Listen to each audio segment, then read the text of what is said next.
मेरे दोस्तों, आखिरकार फ्रांस ने लगा दिया है इजराइल पर बैन। जी हाँ मेरे दोस्तों, बताना कुछ यूं है आपको कि फ्रांस पिछले कई वक्त से यानी लगभग 15-20 दिनों से इजराइल से सीधे टकराव ले रहा है, टकराव कर रहा है। फ्रांस की जो मेंटालिटी है किसी वजह से शायद यहाँ पर बदल चुकी है। फ्रांस लगातार इजराइल से कह रहा है कि जंग बंद कर दी जाए, सीज फायर कर लिया जाए, लेकिन जब फ्रांस की इजराइल ने नहीं सुनी और उल्टा इमैनुअल मैक्रोन को उल्टा सीधा कह दिया गया नेतन्याहू के द्वारा, तो अब खबर यह है कि नेतन्याहू के द्वारा उंगली करने पर फ्रांस ने हाथ पकड़कर पूरा मरोड़ दिया है इजराइल का। इजराइल के जो हथियार बनाने वाली कंपनी हैं उन तमाम कंपनियों को इजराइल की बैन कर दिया है फ्रांस ने। फ्रांस के अंदर हथियारों का एग्जीबिशन होने वाला था। दुनिया भर के बड़े बड़े देश यहाँ पर आकर अपने हथियार चमकाने वाले थे। फ्रांस ने सीधा इनकार कर दिया कि इजराइल से जुड़ा हुआ और इजराइल की कोई भी कंपनी हमारे मुल्क में, फ्रांस में इस एग्जीबिशन में हिस्सा नहीं लेगी। इसके चलते इजराइल को मोटा नुकसान हो गया है। इस बात पर बुरी तरह से पागल हो चुका है नेतन्याहू। पगलाए नेतन्याहू ने अब इमैनुअल मैक्रोन को कह दिया कि फ्रांस के लिए शर्म की बात है कि ये इमैनुअल मैक्रोन ऐसा कर रहा है। फ्रांस का सर शर्म से झुकेगा, यानी जो भी अमेरिका और इजराइल की मान ले वो बहुत बढ़िया है, जो ना बात माने तो भाई साहब अंगूर खट्टे हैं। इटली की प्रधानमंत्री मेलोनी ने एक बार फिर से सिर्फ मोदी का नहीं बल्कि हम सबका दिल जीत लिया है। मेलोनी लेबनान और जॉर्डन के दौरे पर आने वाली हैं। कहा यह जा रहा है, उन्होंने खुद कहा है कि हमने इजराइल से हथियारों की डील पहले से की हुई थी, 7 अक्टूबर से पहले और 7 अक्टूबर के बाद तक की भी डील थी, लेकिन अब हमने जो लाइसेंस देने की डील की हुई है, जो हम हथियारों के लाइसेंस, जो ख़तरनाक हथियारों के लाइसेंस हमने दिए हुए हैं इजराइल को, उसको रिन्यू करने के लिए जो कानून है, जो रूल्स है, काफ़ी सख्त कर दिए हैं। आसान नहीं है इजराइल का हमसे अब कोई हथियार लेना। हत्ता कि जो दूसरे बरतानिया और जर्मनी हैं जो हमसे हथियार लेकर इजराइल को देते हैं, हमने उन पर भी सख्ती कर दी है और बहुत मुश्किल कर दिया है इजराइल को हथियार देना।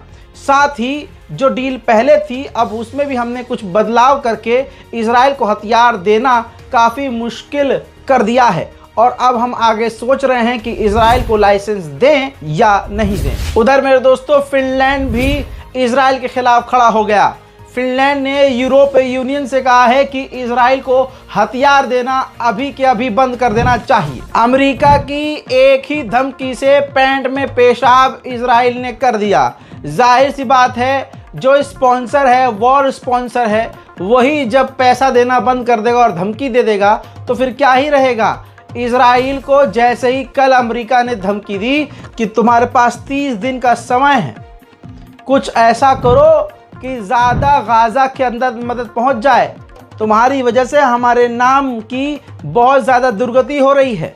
जिसके बाद भाई साहब 30 घंटे भी नहीं गुजरे, नेतन्याहू ने पैंट में हक दिया और तुरंत मीटिंग करी। इमरजेंसी मीटिंग करने के बाद गाज़ा में 50 मदद के ट्रक जाने दिए हैं और आगे ज़्यादा से ज़्यादा ट्रक जाने की अनुमति इजराइल देने की बात कर रहा है। जिसके बाद अमेरिका ने भी सामने आकर कहा है कि हमारी धमकी और हमारी रिक्वेस्ट के बाद इजराइल ने गाज़ा के अंदर मदद भेजने का काम किया है। अमेरिका में भी इजराइल के खिलाफ पूरी तरह से हवा बन चुकी है। अमेरिकी सेनेटर्स भारी मात्रा में एक ऐसा रेजोल्यूशन लाने वाले हैं जो अगर पास होगा तो इजराइल को हथियार देने में काफ़ी मुश्किल बाइडेन को होगी। यानी उसमें मांग की गई है कि इजराइल को अमेरिका हथियार देना बंद कर दे। यूरोप में कई जगह इजराइल जो है हथियार एग्जीबिट कर रहा है। एग्जीबिशन में उसने अपने शो ऑफ हथियार किए हुए हैं, ड्रोन हैं, किलर्स हैं, न जाने क्या क्या हैं। तो एक एक्टिविस्ट उस जगह पहुंचता है जहां इजरायली कंपनियां अपने हथियारों को दिखा रही हैं स्टॉल लगाकर। वो जाता है, एक्टिविस्ट वीडियो रिकॉर्ड करता है और ऑन रिकॉर्ड बोलता है, उनसे पूछता है कि भैया एक्सक्यूज़ मी, आपके पास बच्चों को मारने वाली मशीन है क्या? बच्चों को मारने वाली अरे आप तो इजराइल है ना, आपके पास तो बच्चों को मारने वाली टेक्नोलॉजी होगी।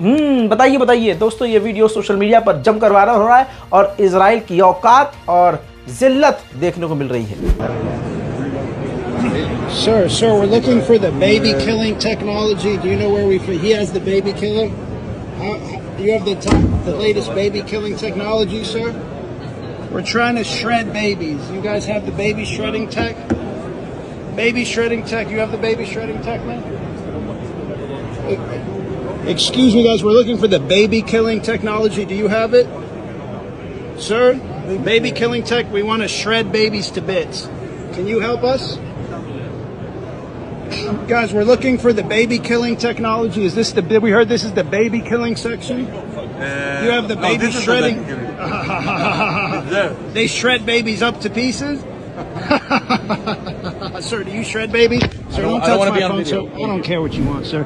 जिनेवा में जब पूरी दुनिया बैठी हुई थी, मीटिंग हो रही थी और अरब देश भी और मुस्लिम देश भी मौजूद थे, और जब इजराइल के बोलने का मौका आया तो ना ही सिर्फ मुस्लिम और दूसरे देश उठकर चले गए, बल्कि फ्री फिलिस्तीन के नारे लगाते हुए इजराइल के मुंह पर थूकते हुए गए।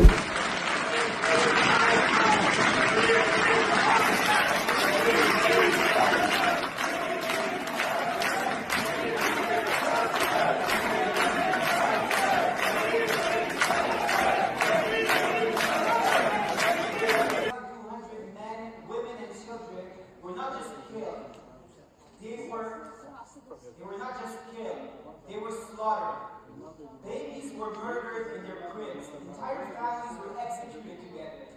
Women were raped and then paraded in the streets of Gaza. मेरे दोस्तों, जो तानाशाह है उसको लगता है कि अपने कुत्तों के जरिए मैं तानाशाही करवाऊंगा, मस्जिदें तबाह करवाऊंगा, मुसलमानों को दबाऊंगा, मिटाऊंगा, धार्मिक नारे लगवाऊंगा और कहूंगा कि हमारे फलान के अलान में किताब में ये लिखा हुआ है, ये हो के रहेगा और मैं सबसे अच्छा प्रधानमंत्री हूं। दोस्तों, तानाशाही एक दिन उनके पिछवाड़े में जाएगी। नेतन्याहू, क्या आप किसको समझे? मैं नेतन्याहू की बात कर रहा था। नेतन्याहू के खिलाफ खुद इजराइल के लोग सड़कों पर उतर आए हैं। यहूदी लोग कल जो इजराइल के साथ थे, आज इजराइल के प्रधानमंत्री नेतन्याहू का विरोध कर रहे हैं। देखिए,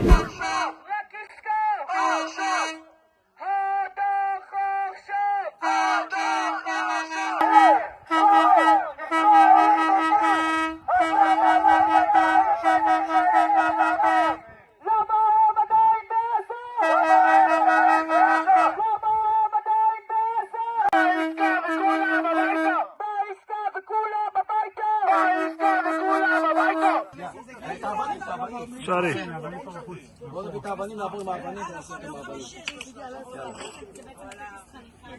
उधर मेरे दोस्तों, मोरक्को के अंदर फिलिस्तीन के लिए सड़कों पर लोग उतर आए हैं। अल्लाह अल्लाह या बाबा नमशी लग़ज़ा नमशी दाबा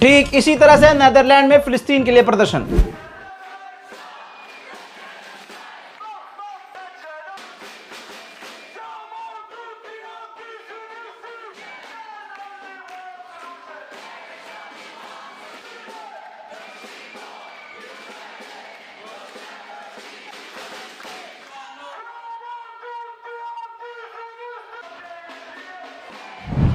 उधर कतर के अमीर ने कहा कि 3 से 4 हफ्ते हो चुके हैं और सीज फायर को लेकर कोई भी बात नहीं हो रही है। मेरे दोस्तों, गाजा के ऊपर इजराइल ने खतरनाक बमबारी की। इस बमबारी में फिलिस्तीनियन अमेरिकी फैमिली मारी गई है। एक पूरा परिवार जिसके पास अमेरिका की भी नागरिकता थी, इजराइल की बमबारी में वो पूरा परिवार मारा गया है, जिसके बाद मुस्लिम अमेरिकन कम्युनिटी ने बाइडेन सरकार को हड़काते हुए कहा है कि इजराइल के खिलाफ सख्त कदम उठाएं। मेरे दोस्तों, स्पेन की सोशल राइट मिनिस्टर जो पार्लियामेंट में खड़े होकर ये पोस्टर दिखा रही है और जिसमें दिखा रही हैं कि ऊपर देखिए कि किस तरह से एक फ़िलिस्तीनी को इजराइल ने ज़िंदा जला दिया और वो 22 साल का नौजवान था। उसकी तस्वीर देखिए।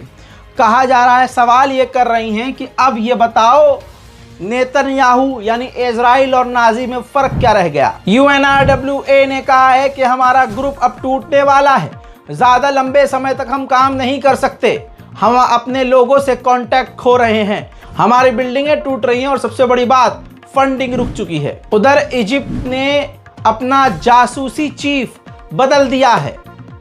इजिप्ट के अंदर भी बहुत कुछ चल रहा है, मुझे कहीं से वफादारी की बू नहीं आ रही है दोस्तों। हजरात मोहतरम, बाइडन के ऊपर खुद बाइडन की एक किताब लिखी गई है जिसमें बाइडन के मुंह की लिखी हुई बात यह है कि जो नेतन्याहू के साथ 18 लोग काम करते हैं, बाइडन ने कहा है 18 लोग जो नेतन्याहू के साथ काम करते हैं, टोटल 19, उनमें से 18 तो झूठे हैं, यानी नेतन्याहू को लेकर बाकी सब के सब झूठे हैं, एक कोई सच्चा होगा। यूके की मेंबर ऑफ पार्लियामेंट यूके में चीख चीख कर कह रहे हैं कि इजराइल नरसंहार कर रहा है, नॉर्थन गाजा को घेरा हुआ है, कह रहा है या तो भूखे मरो या इलाके को छोड़ो या यहीं मारे जाओ। देखिए, UN confirms it has not been able to deliver food aid in northern Gaza since the 1st of October. That's almost 2 weeks of no food, no water and no aid going to the north of Gaza.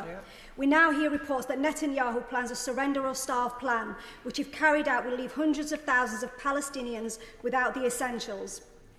International humanitarian law prohibits the starvation of civilians as a method of warfare. Does the minister agree that share my view? मेरे दोस्तों, फिलहाल की इस report में इतना ही। इस report को share कीजिए, इंतजार कीजिए हमारे अगले अपडेट का। हमारे चैनल रज़ाग्राफी सब्सक्राइब कीजिए। इससे पहले जो मैंने आपको अपडेट दिए हैं उनको भी देखिए। जय हिंद।